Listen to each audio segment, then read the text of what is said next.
And welcome back. Today we'll be continuing from last video in which we spoke about subject-verb agreement. We'll also be talking about plurality. And, well, we'll get to that in just a little bit. But first, a review of last video's lesson on subject-verb agreement as it appears on the SAT multiple choice. So, terminology, right? Independent clause, just the idea that can stand alone as a sentence. It's got a subject and a predicate. The dependent clause, an idea that cannot stand alone as a sentence. It usually has to, as the name suggests, depend on a full idea.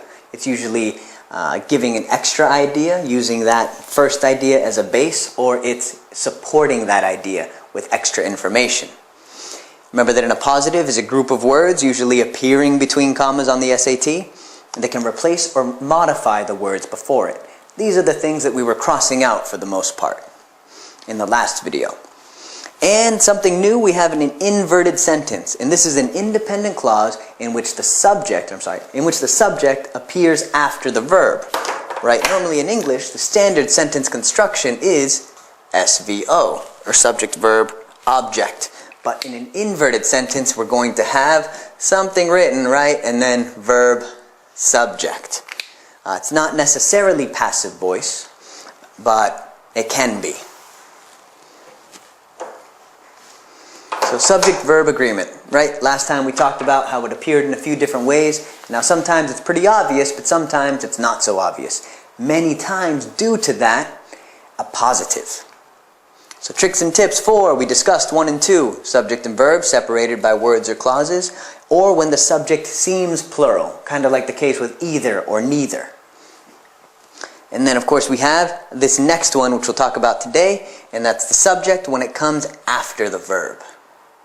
So last time that we spoke about this, we gave some tips, right? Things to look out for.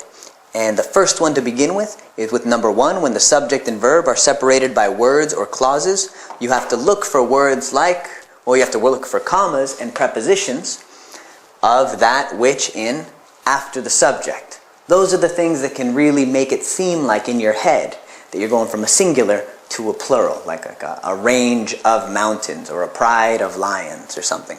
You're still talking about that one group, but you've qualified it by saying it's a group of many things, but it's still that one group. When the subject seems plural, you got to look for things like along with, as well as, in addition, besides, or either or neither. And then for this one today, well, we're about to get to that. Sometimes the subject comes after the verb. For example,